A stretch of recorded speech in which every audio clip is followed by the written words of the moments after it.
1918 metais, daugiau nei šimtmetį prabuvus Rusijos valdžioje, Lietuva tapo nepriklausoma šalimi. Senoji valstybė atgimė. Tačiau ji vėl prarado nepriklausomybę prabėgus vos 22 metams, 1940-aisiais, kai kraštą okupavo sovietinė armija. O dar po metų nacistinė Vokietija. 1944-aisiais sovietams grįžus į Lietuvą, šalies okupacija tęsėsi iki 1990-ųjų. Viena didžiausių tragedijų ištikusių Lietuvą 20-ame amžiuje buvo žydų genocidas. Naciai, padedami vietinių kolaborantų, išžudė daugiau nei 95% Lietuvos žydų, kurių šalyje tuomet buvo apie 220 000. Išgirsite pasakojimą apie vieną Lietuvos žydų šeimą, kurią istorija lėmė patirti sunkiausius išbandymus.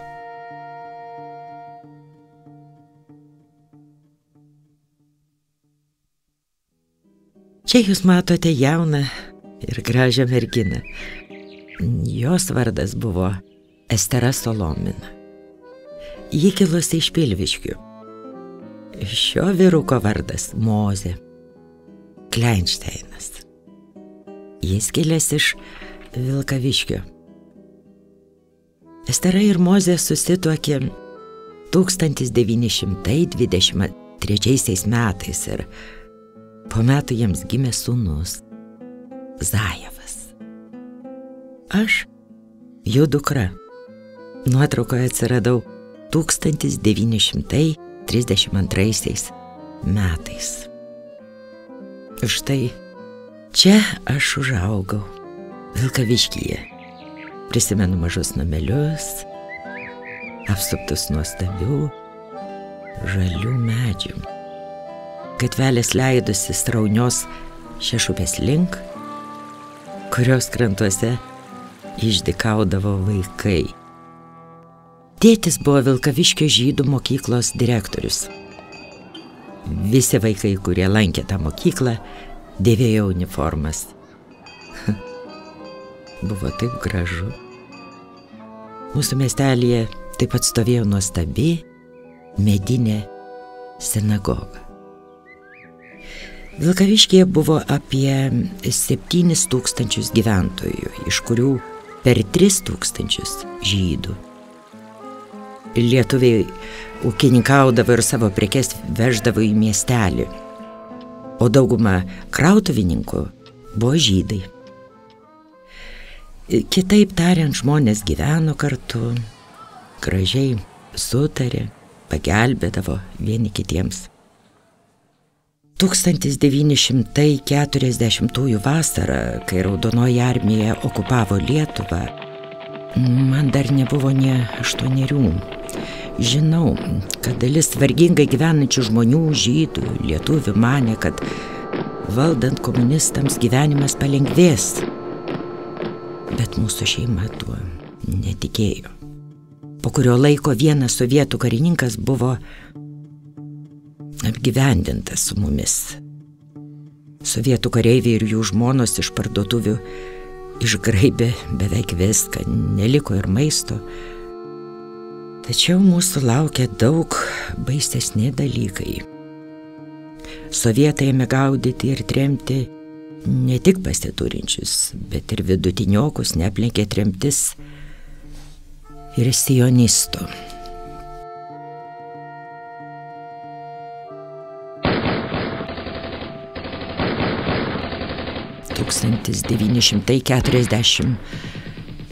Birželio 22 naktį prasidėjo vokiečių okupacija ir ant mūsų namų pabiro bombos.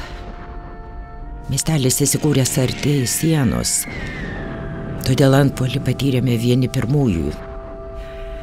Išaušus visur pasklido panika, žmonės skubėjo bėgti. Tėvas iš kažkur gavo vežimą, mama, brolis Zajevas ir aš jį įsėdome, bet išvykti nespėjome. Vokiečiai apsupo miestelį ir varė mus atgal. Šnel, šnel.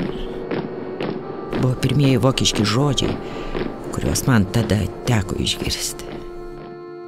Kai bėglius sugrąžino į Vilkaviškį, visi vyrai buvo suimti ir atskirti nuo moterų ir vaikų. Tarp tų vyrų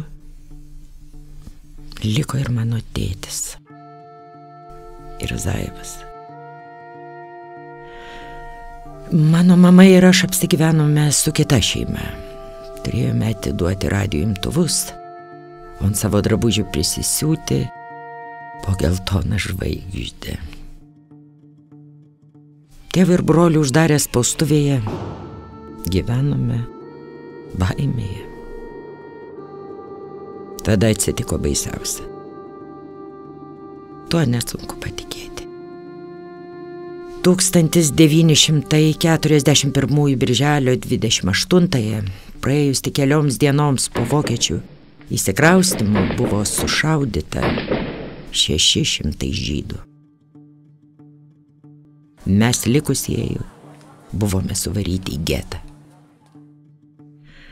1941 Liepos 8-ąją naciai išvedė visus vyrus iš spaustuvės, liepė jiems kasti duobes.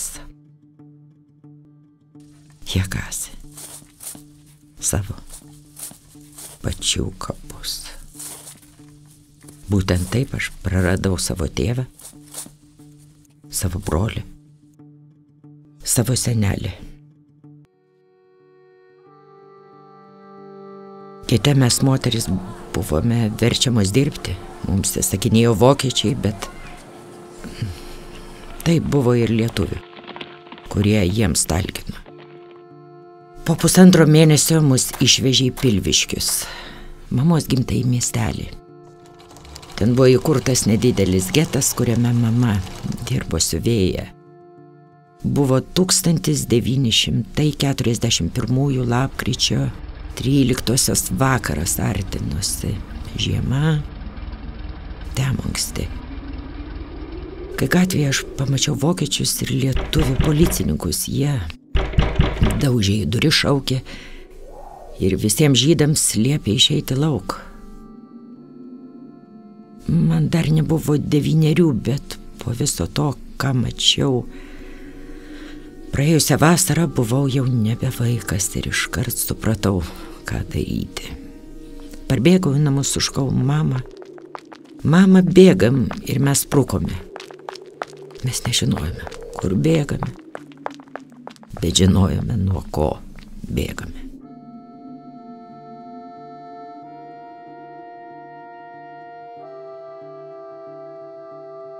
Sutemo, bet mes ėjome visą naktį, suradę daržinę, įslinkome ją ir užmigome. Auštant man mama pasibeldė į ūkininko trobos duris.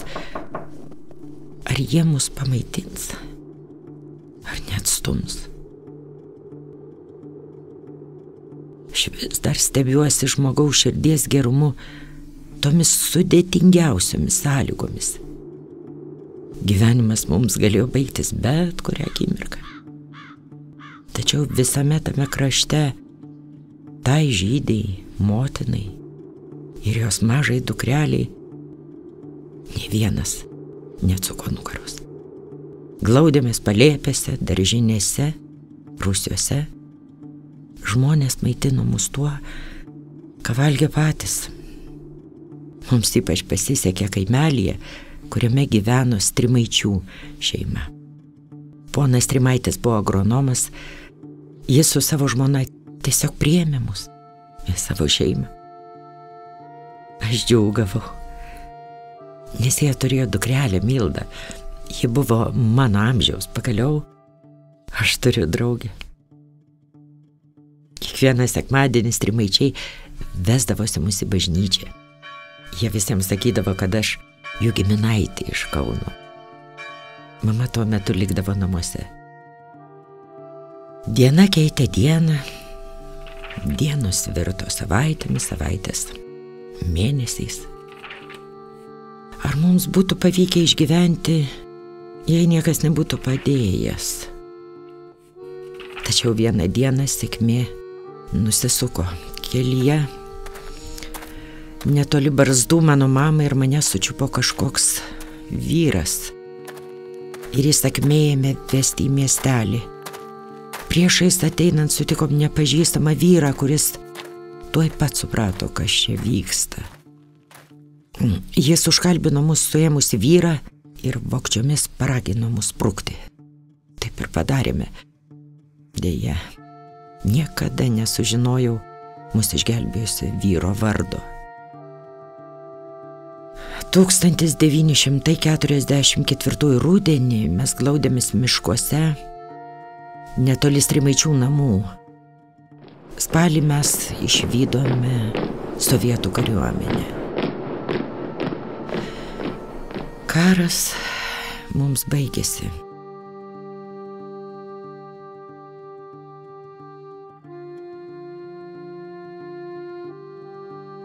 Vilkaviškyje mūsų niekas nelaukė. Su mama susistabdydamos sunkvežimius ir traukiniu atkeliavome į Vilnių. Tai, ką pamatėme Vilniuje, mus sukrėtė. Anksčiau čia buvo didi žydų bendruomenė. Žinoma visame pasaulyje, o dabar neliko. Beveik nieko. Tai buvo ir visoje Lietuvoje. Nors mes džiaugiamės įsilaisvinę nuo fašistų, tačiau mūsų laukia kita sovietų okupacija. Kai tik galėjau, pradėjau lankyti mokyklą, mokiausi rusų kalbos ir baigiau rusų literatūrą. Sutikau tarybinį karininką, bet ne rusą. Čia Matvėjaus Malkano, buriato iš Novosibirsko. Nuotrauka. Mes susituokėm 1951 metais. Matvėjus dirbo raižytoju, aš tapau rusų kalbos vertėja leidykloje. Mes susilaukėme 2 vaikų, Aleksandro ir Ilano. Pradžioje gyvenome su mano mama. Ji buvo atsidavus savo anūkėliams, bet jos siela liko sužeista. Netekčių buvo tiek daug. Likau be mamos 1964. Mylimo Matvėjaus netekau 1988. 2002 tragiškai praradau sūnų Aleksandrą. Jis buvo vedęs, turėjo 2 vaikus. Esu labai artima su savo dukra Ilana ir jo šeima. Jie dabar man už visus brangiausi.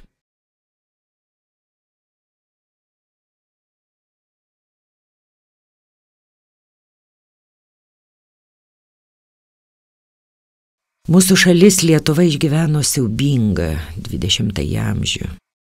Aš buvau sukrėsta Sovietų Sąjungos elgesiu, kai visi teisėtai reikalavome savosios nepriklausomybės. 1990-aisiais, kai paskelbėme savo nepriklausomybę, mane pensininkė pakvietė į pirmąjį naujosios vyriausybės posėdį pabūti vertėja.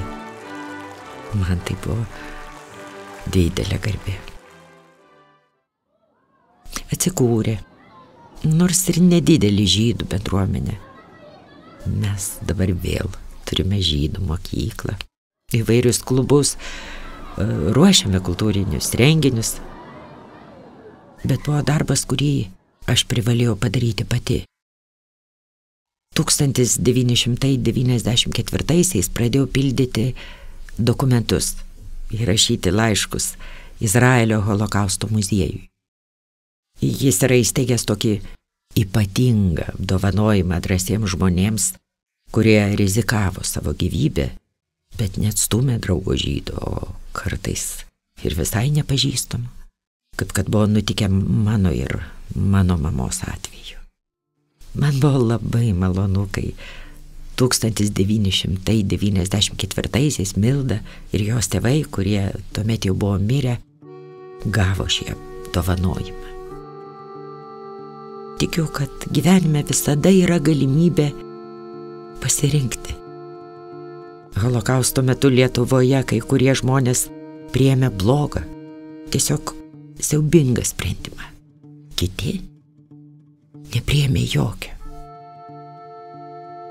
Aš viliuosi, kad šiandien jauniems žmonėms Strimaičių šeima taps pavyzdžiu. Tai būtų narsios širdies pasirinkimas.